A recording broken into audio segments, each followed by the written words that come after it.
Nous sommes mercredi 15 mars 2023, madame, messieurs. Bonjour et bienvenue à vous sur Samuel 13 Télévision. C'est l'heure de votre magazine Samuel Chevaux. Vous êtes nombreux à nous suivre. Nous avons justement l'honneur de recevoir pour vous monsieur Félix Kayembe. Il est coordonnateur de la dynamique des intellectuels acquis au changement, également cadre du parti politique UDPS, communicateur de l'Union Sacrée. Avec lui, nous allons justement discuter autour de la question liée à l'insécurité dans la partie est de notre pays. Vous le savez très bien, l'ambassadeur justement de la France au sein du Conseil de sécurité des Nations Unies a évoqué en tout cas des questions sécuritaires qui a donné justement la position de l'Union des Nations Unies justement en fonction justement, je voulais dire, de la situation sécuritaire de notre pays. Est-ce que les Congolais sont-ils déçus de cette position? Est-ce que à ce stade il faudrait justement accepter toute négociation avec le M23, parce que nous avions récemment suivi la déclaration de l'armée à l'Est qui se plaint que le M23 n'ont pas respecté ce cessez-le-feu. Également, nous allons évoquer la question liée à l'élection. Vous avez suivi tous la mise au point de la CENI qui pense que le glissement n'est pas dans leur vocabulaire, mais au regard de la situation de l'Est, comme le chef de l'État l'avait dit, les élections pourraient être hypothéquées. Est-ce que ce sont des discours politiques qu'il faudrait ne pas faire confiance? On va y réfléchir avec notre invité. Je l'ai dit, il s'agit de M. Félix Kayembe, que je salue. Bonjour M. Félix Kayembe et bienvenue à vous. Merci beaucoup, très cher Nathan. C'est pour moi l'occasion de vous dire merci. Ça fait très longtemps que nous n'avions pas passé dans votre chaîne. Il faut dire que nous étions en déplacement, toujours pour travailler pour notre parti politique. Et nous sommes de retour. C'est pour moi l'occasion de saluer aussi les grands téléspectateurs de cette grande chaîne qui nous suivent pendant ce moment. Et aussi, sans oublier, ceux qui sont à la technique. Très bien, merci beaucoup. Vous étiez en déplacement pour travailler, certainement, pour le compte de votre parti politique. Comment ça s'est passé, votre voyage à l'intérieur du pays? Et mon voyage, ça s'est très bien passé. Il faut dire que nous avions quand même été à Bunia, nous avions été à Kisangani, nous avions été à Isiro, où nous avions remarqué que notre parti est en train de travailler comme il se doit sur le terrain, parce que nous sommes de ceux-là qui s'inscrivent à l'ordre des élections qui doivent avoir lieu d'ici 20 décembre 2023, sous le leadership éclairé du secrétaire général, ou du secrétaire général si vous voulez, Augustin Kabuya Chilomba, qui était d'ailleurs hier sur les antennes de Top Congo. Je l'avais accompagné. Il a parler de la gestion de son Excellence Monsieur le Président de la République depuis que nous sommes au pouvoir 4 ans. Il a parlé de l'État est positif. Le bilan de Félix Tshisekedi est positif parce que lorsque vous prenez des tableaux, c'est-à-dire la gestion de M. Kabila et la gestion de Tshisekedi, c'est tout à fait, la vie est faite de comparaisons, mon cher ami. La politique aussi est faite de comparaisons. On doit nous dire, nous étions au point A, aujourd'hui nous sommes à quel point? C'est pas de ça que l'on doit faire la comparaison. C'est pas pour rien que nous qui avions fait l'économie, on vous parle des ratios de comparaison des deux postes différents. Et donc, nous sommes en train de dire, le bilan de Félix Tshisekedi, c'est un bilan positif parce que aujourd'hui, nous avons la gratuité de l'enseignement des bases. Aujourd'hui, il y a la baisse des prix des billets d'avion. Aujourd'hui, il y a l'augmentation des salaires, bien entendu, des fonctionnaires à 45%. Aujourd'hui, nous avons les Koluna qui étaient des criminels hier, que l'on a insérés dans la société, on les appelle des bâtisseurs. Nous avons la baisse des prix des billets d'avion. Et donc, je dis, au-delà de ça, la nation est de retour dans les concerts des nations. Vous aviez suivi vous-même, nous avions aujourd'hui la levée de la mesure suspendant l'achat d'armes et aussi l'embargo.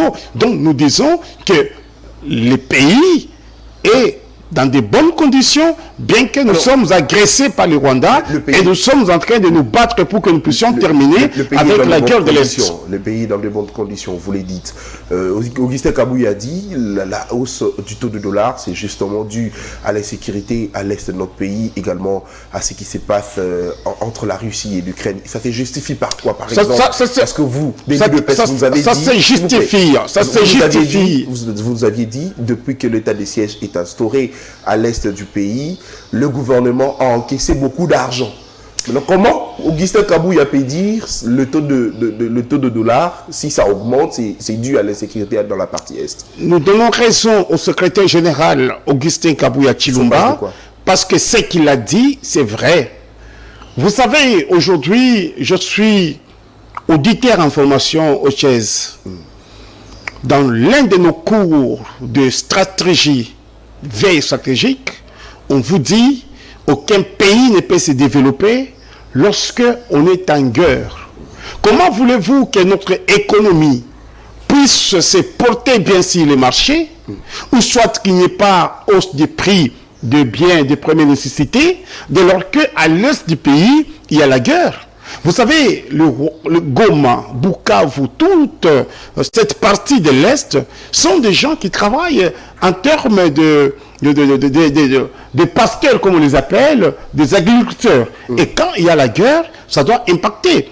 Pourquoi voulez-vous donner raison à l'Ukraine et à la Russie qu'aujourd'hui l'Europe connaît une défaite sur le plan économique parce qu'il y a la guerre en Russie, mais lorsqu'il y a la guerre ici chez nous, vous ne voulez pas donner cela. Et donc nous disons, ce que le secrétaire général Augustin Kabouya a dit hier sur les antennes de Top Congo, ça se justifie. Et n'oubliez pas que c'était un financier de formation comme moi, nous avions partagé la même institution avec Augustin Kabouya et la même promotion. Merci beaucoup. Nous entrons maintenant dans le vif du sujet. Monsieur Félix Kayembe, je prends ici le propos de Monsieur Nicolas Desrivières, qui est ambassadeur de la France au sein du Conseil de sécurité des Nations Unies, qui dit, c'est clair, il faut une négociation politique, une solution sécuritaire, mais n'attendez pas des Nations Unies qu'elles règlent les choses de manière magique et instantanée.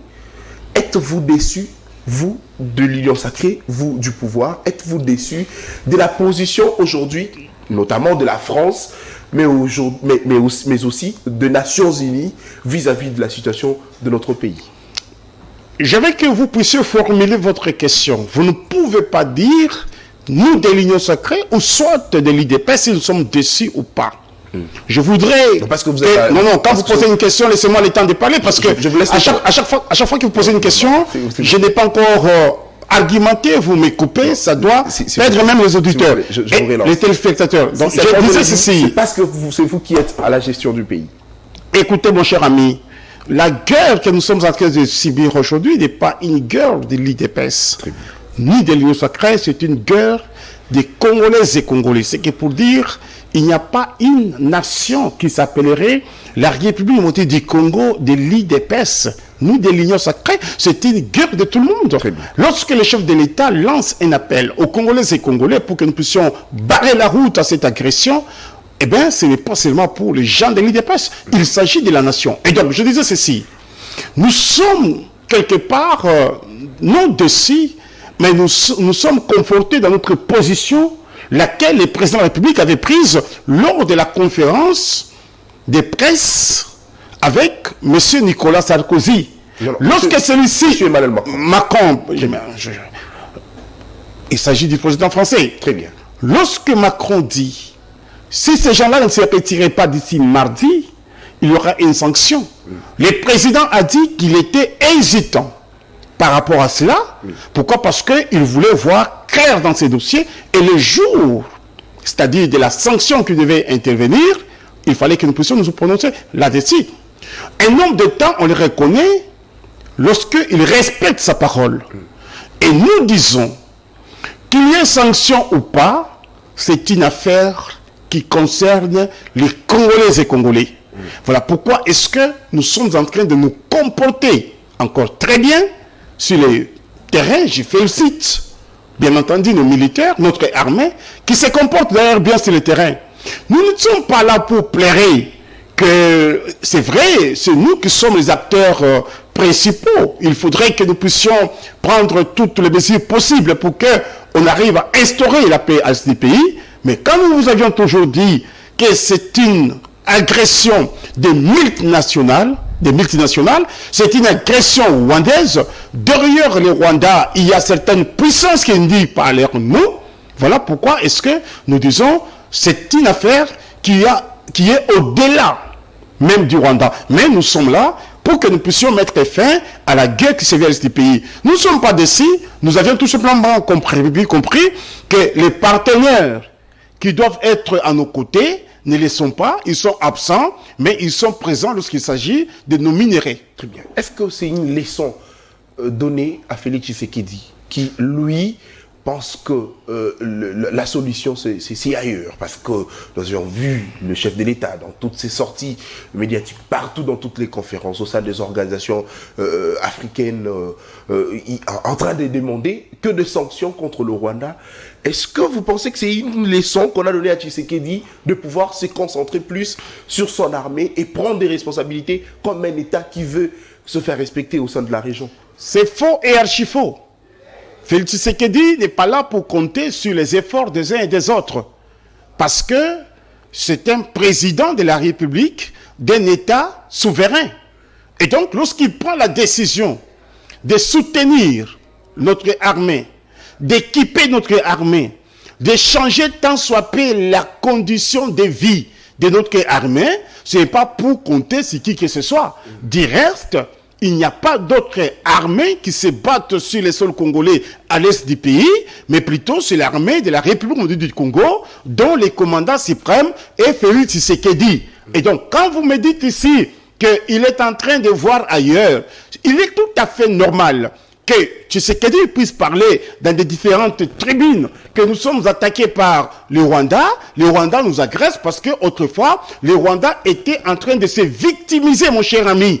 Et aujourd'hui, la donne a changé. La communauté internationale a compris que c'est le Rwanda qui agresse le Congo, c'est pas les billets de la diplomatie agissante de Tshisekedi. Et donc, dire que Tshisekedi est en train d'attendre, je ne sais pas, une certaine puissance quelque part, pour que nous puissions en finir avec ce qui se passe à l'est du pays, c'est faux et archi faux. Nous sommes en train d'équiper notre armée, nous sommes en train d'encourager notre armée, nous sommes en train de féliciter notre armée, le peuple congolais est derrière notre armée, pour que nous arrivions à déloger ces criminels de ces derniers siècles sur les sols congolais. Très bien. Monsieur Félix Kayembe, Félix Tshisekedi dit que la guerre est horrible.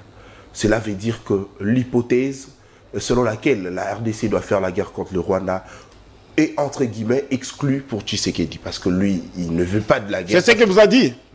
Il a dit lors de son échange avec le président du Comore, il dit que la guerre est horrible. C'est là, voulait simplement dire que, entre guillemets, l'option de la guerre n'est pas dans le vocabulaire de Tshisekedi. Mais lorsque l'ambassadeur de la France au sein du Conseil de sécurité des Nations Unies dit qu'il faut une négociation politique, est-ce que vous pensez qu'aujourd'hui, nous pouvons être ouverts? Le gouvernement congolais pourrait, cette fois-ci, accepter de pouvoir négocier avec le M23, question de trouver une paix de manière pacifique.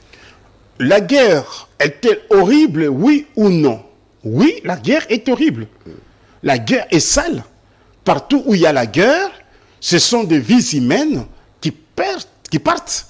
Ce sont des vies humaines qui disparaissent. C'est le bien des gens. Oui, la guerre est horrible. Mais cela ne veut pas dire que nous n'allons pas faire la guerre. D'ailleurs, nous sommes en guerre. Lorsque vous posez la question, non, s'il vous plaît, quand vous posez la question, laissez-moi le temps. Quand vous posez la question, laissez-moi le temps de répondre, mon cher ami. Très bien. C'est aussi ça les débats, les dialogues. Merci. Voilà. J'ai dit ceci. La guerre est horrible. Oui, elle est horrible. La guerre est sale. La guerre est destructrice, comme on dit. Mais nous ne sommes pas là pour croiser les bras. Nous sommes en guerre, mon cher ami. Vous êtes un grand journaliste de ce pays, nous te reconnaissons comme tel. Mais quand vous regardez à l'est du pays, vous allez voir que l'on est en train de fixer l'ennemi. Il y a les Rwandais du M23 qui sont en train d'être tués là-bas par notre armée. Cela ne veut pas dire que nous avions croisé les bras. À un certain moment, il faudrait que les Congolais et Congolais puissent fournir beaucoup d'efforts pour comprendre ce que dit Félix Tshisekedi. Tshisekedi, c'est tellement un homme tellement avancé dans sa réflexion, dans sa façon de faire les choses, dans sa façon de dire, et lorsque vous les comprenez mal, c'est vous qui nagérez à contre-courant. Il n'a pas dit qu'il ne doit pas engager une guerre contre nos ennemis, d'autant plus que nous sommes dans cette guerre-là. Nous sommes dans cette guerre, pas plus tard qu'ailleurs. Nous avions tué les M23 sur les sols congolais. Vous les aviez vus même dans les réseaux sociaux. Et donc nous sommes en guerre. Deuxième chose, lorsque vous dites que nous devons nous dialoguer avec les M23, c'est une option qu'il faut mettre de côté. Il ne faut jamais accepter que nous, Congolais, nous puissions accepter, les gouvernements, si vous voulez, nous puissions accepter de dialoguer avec les M23. Nous n'allons pas dialoguer avec les M23. Nous allons dialoguer avec les M23 sur base de quoi? Nous disputons quoi? Il s'agit de la terre congolaise, mon cher ami. Il s'agit de notre pays. Lorsqu'il y a un monsieur qui quitte chez lui à la maison, qui entre dans votre maison, qui vous dit, cher Nathan, nous allons discuter avec toi sur les enfants, sur ta femme, sur tes biens. Et toi, tu dois accepter pour que tu puisses discuter. Si ce n'est de bouter dehors cet ennemi, ces criminels-là, et dire, tu es dans tes droits. Et donc, il n'y aura aucun dialogue. Ce que le Conseil des Nations Unies a dit, ça ne nous concerne pas. Nous sommes un pays souverain, nous sommes agressés, ils sont en train de regarder d'une manière tout à fait passive et nous n'allons pas dialoguer avec qui que ce soit si ce n'est de mettre ces gens-là hors d'état de nuire. Très bien. Le Conseil des Nations Unies tarde pour sanctionner le Rwanda, pour condamner le Rwanda. La France également, parce qu'on a suivi récemment le point de presse qu'avait animé Emmanuel Macron à l'Élysée, où le journaliste congolais Christian Lusakoni lui avait posé la question de savoir pourquoi est-ce que la France tardait à sanctionner le Rwanda. Il dit que lui soutenait justement le processus de paix de Nairobi. Là, je vois ici l'EAC, ainsi de suite. Il soutenait ce processus de paix. Mais est-ce que vous pensez que parce que le Conseil de sécurité des Nations Unies, la France, toutes ces grandes puissances tardent de pouvoir sanctionner le Rwanda, est-ce que vous pensez que c'est parce qu'ils sont complices? Ou simplement parce que l'État congolais, notre gouvernement, notre président de la République n'a pas cette légitimité qu'on pourrait dire de lui? Tu ne peux pas parler de la légitimité d'abord ici, mon cher ami. Il ne faut pas que nous puissions parler des choses qui ne tiennent pas debout. La légitimité provient... S'il vous plaît, laissez-moi le temps de parler. Nathan, lorsque vous posez... Non. Quand vous posez une question... Macron était revenu dessus. Vous savez, les gens qui nous suivent à la maison sont un peu décis. Non, s'il vous plaît. J'aimerais qu'on se mette d'accord. Vous êtes, s'il vous plaît, les journalistes est là, s'il vous plaît. Les journalistes est là pour poser des questions et votre invité répond aux questions. Je vous laisse répondre. Ce n'est pas un débat contradictoire. Si c'est un débat contradictoire, cherchez-moi alors un débatteur. Non, s'il vous plaît. Je ne mérite pas que vous puissiez vous plaindre de cette manière. Parce que moi, je ne me plains pas, mais je te dis ce que ça doit être fait. Je ne fais que relayer ce qu'a dit Macron. Macron a également évoqué la question liée à la légitimité du chef de l'État, raison pour laquelle je voulais savoir. Est-ce que le fait pour eux de tarder de sanctionner et de condamner le Rwanda, c'est simplement parce qu'ils sont complices? Est-ce que c'est Macron qui était dans ce pays pour voter Tshisekedi? Ou c'est le peuple français qui avait voté Tshisekedi? Congolais. Alors pourquoi toi tu dois te tarder sur une certaine légitimité chimérique dont Macron est en train de parler? Tshisekedi est légitime. Très bien.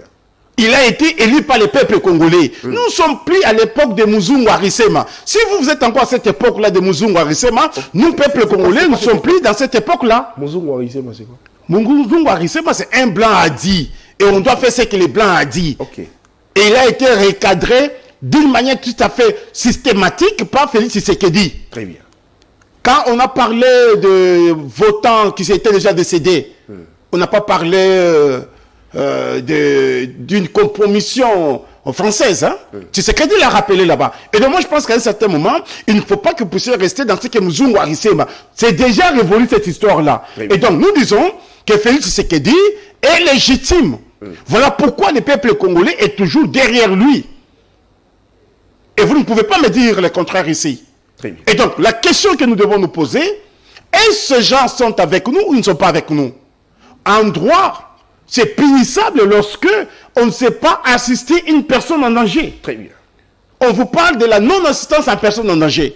Et aujourd'hui où nous parlons, ce sont les mêmes blancs-là, la même communauté internationale qui nous avait interdit d'acheter les armes.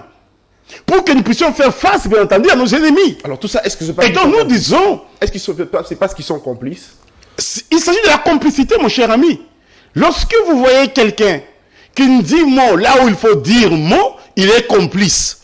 Nous parlons ici d'une certaine multinationale qui est derrière, bien entendu, le M23 soutenu par le Kigali. Et donc, nous sommes aujourd'hui bien rassurés qu'il y a une certaine complicité. Mais ce n'est pas pour ça que nous allons nous laisser faire. Nous sommes là pour répondre aux besoins de notre population. Nous sommes là pour instaurer la paix à l'est du pays. Nous sommes là pour mettre fin à la barbarie qui sévit à l'est du pays par Kigali et puis le M23. Très bien. Monsieur Félix Kaïmé, vous avez dit toute la communauté internationale tarde pour sanctionner le Rwanda, pour condamner le Rwanda.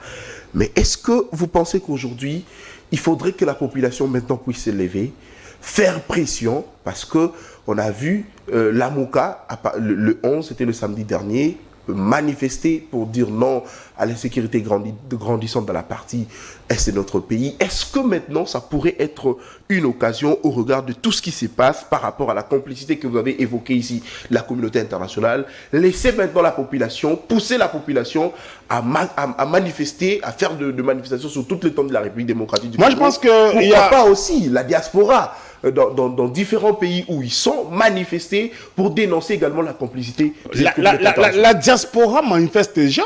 Je suis de temps en temps nos amis qui sont à l'étranger en train de manifester, que ce soit devant l'ambassade du Rwanda, que ce soit devant le Conseil des Nations Unies, que ce soit devant toutes ces grandes nations qui décident. On manifeste là-bas. Mais quand vous voulez me parler... Non, écoutez, je voulais dire ceci. Il ne faut pas prendre notre peuple pour un peuple dipe. Non, la population manifeste déjà. Lorsque vous regardez à l'est du pays, de temps en temps, nous avions vu même certains de nos compatriotes voulaient traverser de l'autre côté du Rwanda. Nos populations, nous, manifestent. Ici à Kinshasa, il y a eu des marches qu'on a soutenues, bien entendu, les FARDC. Même nous-mêmes, l'IDPS, nous avions toujours soutenu les FARDC et nous avions toujours marché. Mais Martin Fayoulou, ce n'était pas une marche. C'était juste du trompe-l'œil. Il a voulu, bien entendu, avec toute l'opposition confondue, avec les popularités qui les caractérisent, pour marcher. C'était pour insulter l'IDPS, mon cher ami. C'était pour insulter l'IDPS parce que... a marché pour soutenir le FARDC. Il n'a pas marché pour soutenir... Il a marché pour dénoncer l'agression de la RDC par le Rwanda. Il n'a pas marché pour soutenir notre armée. Martin Fayoulou a marché pour insulter l'IDPS. Comment ça? Vous aviez suivi, il dit, acclamons pour la police, félicitons la police, mais ayons sur l'IDPS. Il a fait cela. Il a insulté l'IDPS. Donc moi je me dis à un certain moment, il ne faut pas que nous puissions être ce peuple-là qui est en train d'être trompé à tout moment par les politiciens en mal de positionnement. Vous félicitez la police, dont les commandants suprêmes est Félix Tshisekedi, mais vous insultez le peuple congolais. Je me dis, à un certain moment, il ne faut pas mentir le peuple congolais. Nous sommes là pour le peuple. Nous sommes là pour soutenir notre armée. Nous sommes là pour soutenir nos militaires en nous. Voilà pourquoi est-ce que Félix Tshisekedi ne dort ni ne sommeille. Il est en train de faire un effort pour que notre armée puisse se retrouver en dotant l'armée une nouvelle tenue, en donnant l'équipement nécessaire pour livrer la bataille sur les champs avec le M23. Et donc nous disons, il ne faut pas que les gens commencent à vous mentir ici. Les messieurs n'ont pas marché. Mais je déplore dans cette marche-là parce qu'il y a eu des inciviques qui sont allés attaquer certaines résidences, bien entendu, des cadres de l'IDPS. À l'occurrence, Madame Aimé Pongo, qui est secrétaire nationale. S'il vous plaît. À l'occurrence, Madame Aimé Pongo, qui est secrétaire nationale de l'IDPS, on a brûlé les effigies du chef de l'État chez elle à la maison.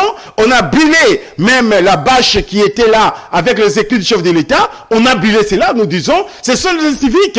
Vous aviez suivi lorsqu'ils ont attaqué l'un des leurs, Mike Mukebai. Ils l'ont lynché. Ils l'ont tabassé. Donc c'était une marche où ils devaient se bagarrer entre eux. Ça ne regarde pas. Ils sont arrivés au niveau, s'il vous plaît, ils sont arrivés au niveau de la permanence de l'IDPS. Ils ont voulu attaquer notre permanence. Heureusement, il y avait les combattants qui n'ont pas répondu à cette provocation.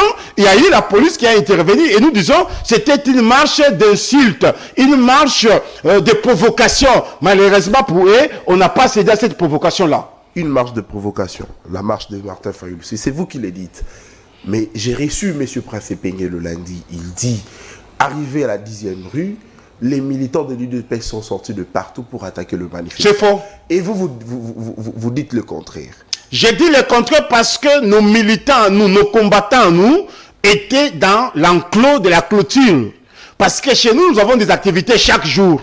Vous aviez vu, à chaque fois que Augustin Kabouya, notre secrétaire général, nous convie à des matinées politiques, qu'il y ait matinée politique ou pas, nous sommes là chaque jour. Ces gens sont arrivés au niveau de la permanence de l'UDPS. Ils ont voulu attaquer la permanence pour incendier. Ils ont voulu incendier notre permanence. Nous était la vigilance, bien entendu, de la police. Ces gens-là allaient nous attaquer. La police n'était pas seulement à la permanence de l'UDPS, même aussi à certaines permanences, même de l'SID, pour les protéger.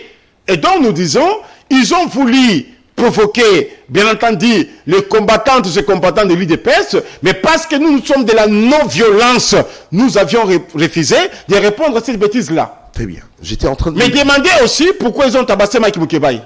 J'étais en train de les dire. Non, j'ai demandé, vous savez me dire pourquoi ils ont tabassé Mike Moukebaï. C'est pas à moi de répondre à votre question. Vous aviez la réponse, hein? Très bien.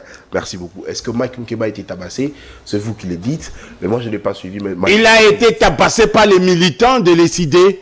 Vous l'aviez vu être tabassé? S'il vous plaît. Moi, je n'ai pas suivi Mike Moukebaï en train de dire qu'il a été tabassé. Très bien. Il vous le dira. Passons à la deuxième thématique, monsieur Félix Kaïbé. Je parlais ici, j'ai parlé de la mise au point, justement, de la CENI qui dit que le report ou le glissement n'est pas dans leur vocabulaire. Mais aujourd'hui, parce que le chef de l'État a émis une inquiétude selon laquelle les élections, l'insécurité à l'Est pourrait hypothéquer les élections en 2023. Est-ce que vous pensez que le report des élections n'est pas justement une hypothèse pour le chef de l'État, question de faire un glissement comme ça se raconte presque partout déjà? Le président de la République n'est pas là pour faire un quelconque glissement, parce que d'abord, c'est un produit fini de la population congolaise. Entre Tshisekedi et le peuple congolais, c'est une histoire d'amour. Il n'y a pas un trait d'union, ça il faut le dire. Il n'y a pas peur des élections. Ceux qui ont peur des élections sont des gens qui sont en train de créer beaucoup de soubresauts pour que notre peuple puisse souffrir. Écoutez, il y a certaines évidences. Ici, nous sommes préparés pour que nous puissions aller aux élections. Le dimanche passé, le secrétaire général Augustin Kabouya était dans son périple de la redynamisation du parti. Il revenait de Kananga, où vous aviez vu Kananga tomber. Délice Sanga était absent. Les Kabound et les autres étaient absents. Kananga tombé. Mbujima y tombé.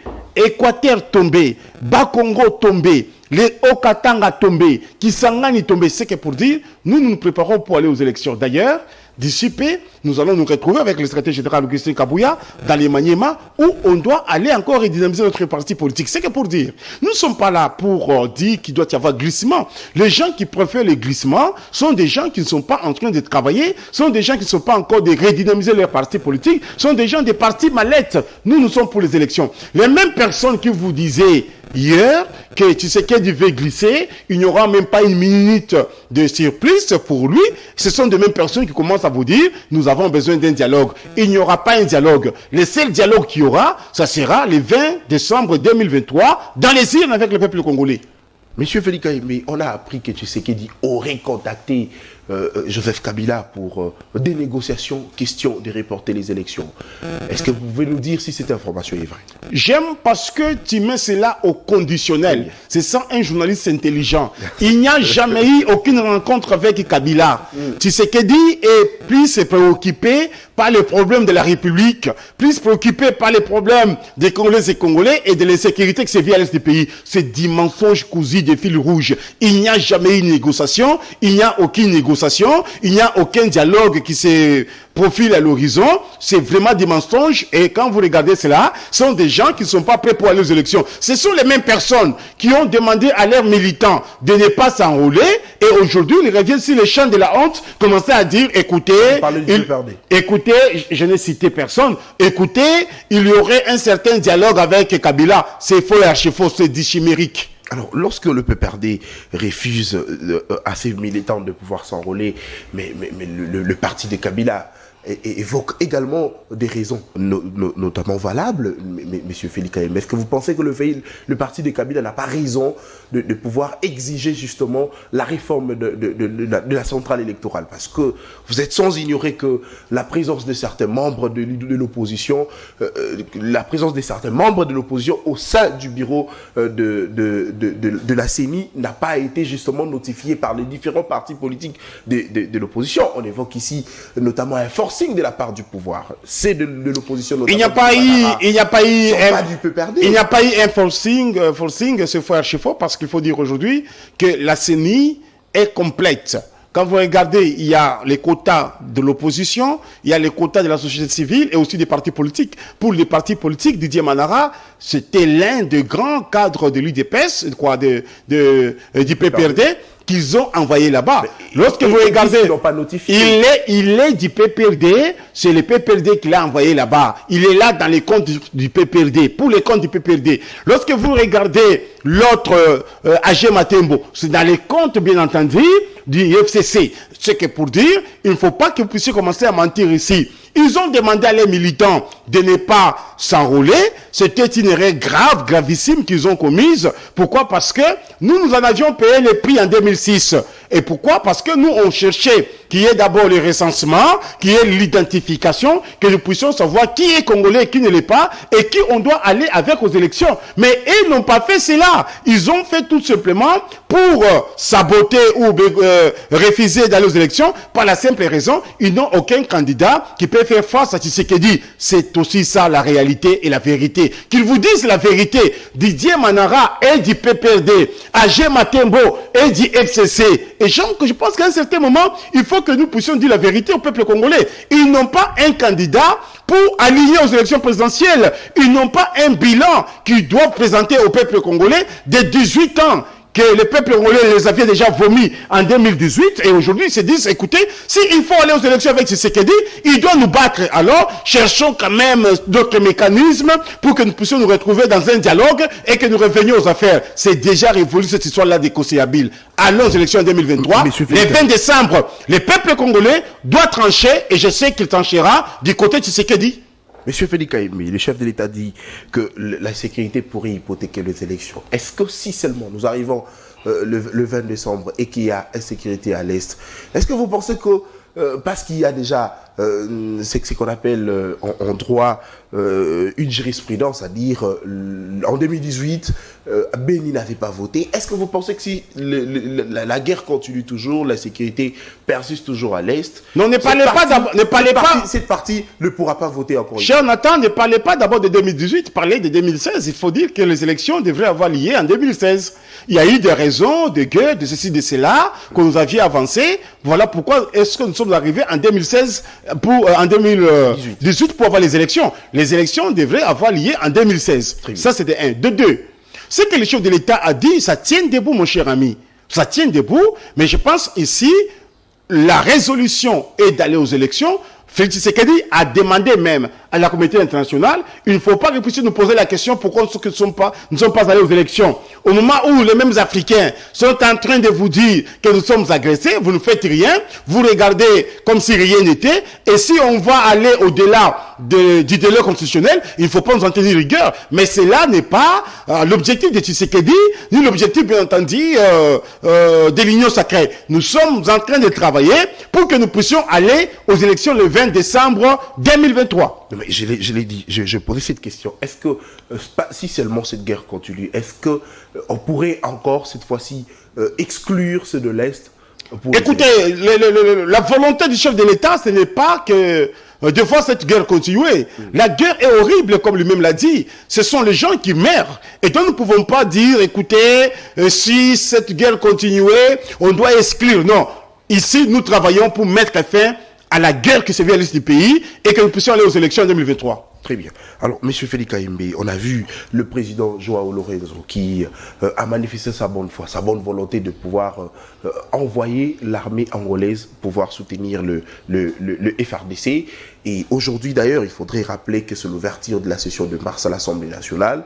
et que le député seront également soumis à discuter sur cette question, s'il faudrait un peu parler de partenaires qui peuvent accompagner la RDC à cette guerre, s'il faudrait exclure l'Ouganda, le Rwanda, le Burundi qu'on croirait, qu'on estimerait être complice, est-ce que vous pensez que l'Angola pourrait faire un bon partenaire pour nous?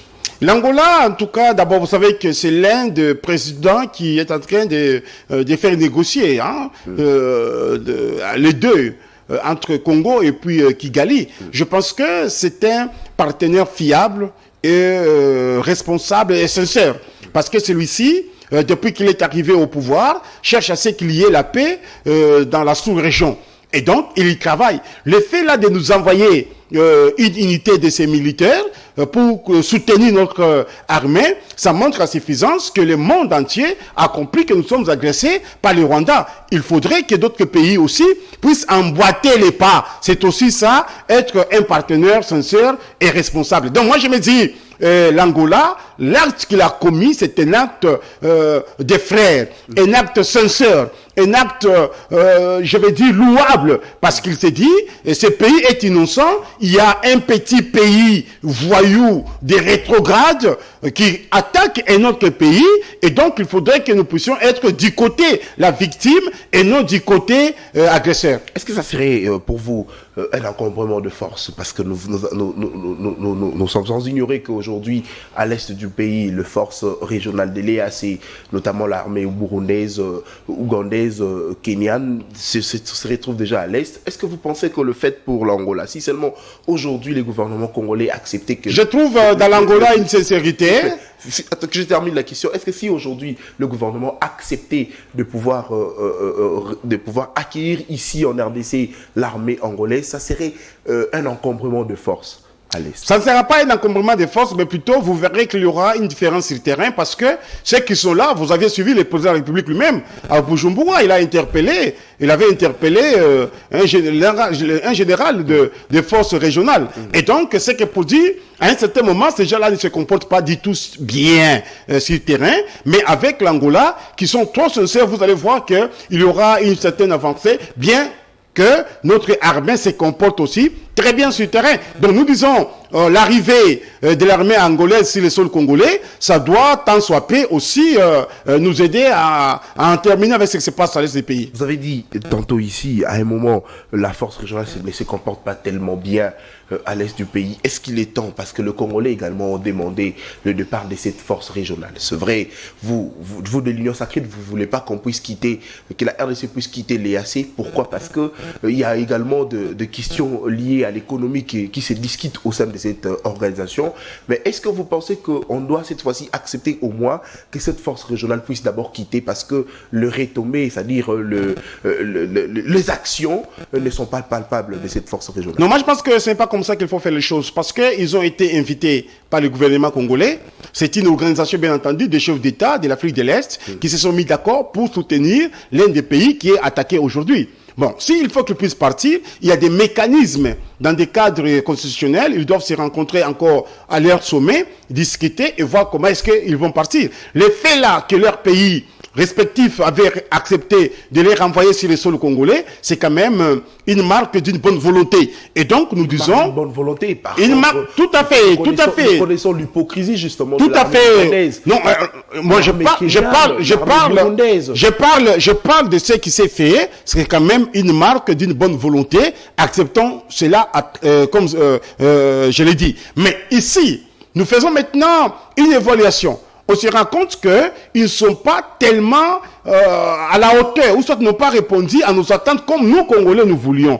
Eh bien, il y a moyen que l'on puisse réqualifier cela, il y a moyen que l'on puisse voir dans quelles conditions ils vont partir, mais pas dans une précipitation. C'est comme quelqu'un que vous aviez invité chez vous, vous n'allez pas les mettre du jour au lendemain dehors. Il faut dire, en tout cas, monsieur, je vous ai invité, c'était pour tel dossier.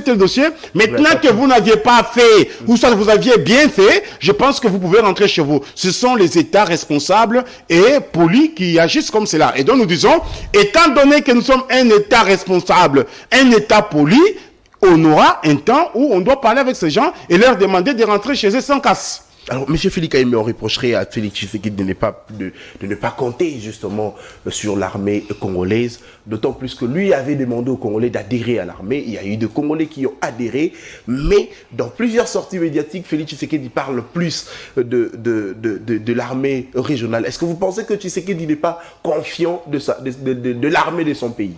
C'est faux, parce que vous avez suivi vous-même qu'il y a eu une restriction au sein de l'armée. Il y a eu des nominations où on a nommé le général Christian Chiwewe, le Chico et tant d'autres. C'est que pour dire, Félix Tshisekedi attache beaucoup d'importance à son armée. Vous savez, il n'y a aucun président dans ce pays, depuis 1960 jusqu'à aujourd'hui, qui a donné de l'importance à nos militaires, à nous. Oh oui, on a recruté, on a formé. Nous avons aujourd'hui les militaires qui sont formés par l'appel ou la demande de Félix Tshisekedi. Aujourd'hui, quand vous allez dans des camps des militaires, vous trouvez quand même qu'il y a de l'eau, il y a du courant, il y a une chose allant dans le sens positif. Et donc, nous disons, ça c'est Tshisekedi. Lorsque vous avez l'armée aujourd'hui qui rentre dans l'échiquier national, même international, on nous a positionné au moins 7e aujourd'hui en Afrique. Ça rentre aussi du côté Tshisekedi, à l'actif de Tshisekedi. Et donc nous disons, Tshisekedi est en train de faire tout pour que cette armée puisse se retrouver. Écoutez, pour la première fois, mon cher ami, que les présidents de la République puissent être avec les femmes des militaires. Vous avez suivi cela. Il a dîné avec elles, il a mangé avec elles pour leur dire, vos maris sont au front, mais moi je partage ces repas avec vous. Les femmes des militaires étaient toutes contentes là, disant merci. C'est Tshisekedi. Est-ce que cela suffit, M. Félix Kayembe? Non, écoutez, je ne dis pas... Est-ce qu'il faudrait augmenter encore davantage le salaire de ces militaires? Mais il a déjà augmenté, oui ou non? Il a déjà augmenté. Et nous croyons qu'il doit encore continuer à augmenter. Aujourd'hui, nous avons des cantines dans des camps militaires où on achète les maïs de Kanyamaka CC. C'est Tshisekedi.